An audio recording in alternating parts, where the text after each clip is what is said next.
అంతర్జాతీయ మార్కెట్లోని బలహీన ధోరణులకు అనుగుణంగా దేశీయంగా బంగారం, వెండి ధరలు భారీగా పతనమయ్యాయి. పసిడి ప్రియులకు, పెట్టుబడిదారులకు ఇది ఊరటనిచ్చే అంశంగా కాగా మార్కెట్ వర్గాలలో ఈ ఆకస్మిక తగ్గుదల చర్చనీయాంశంగా మారింది.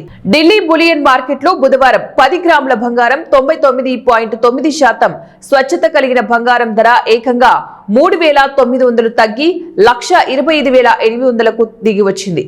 అదేవిధంగా 99.5% స్వచ్ఛత గల బంగారం ధర కూడా ఇదే స్థాయిలో తగ్గి 1,25,200గా నమోదైంది.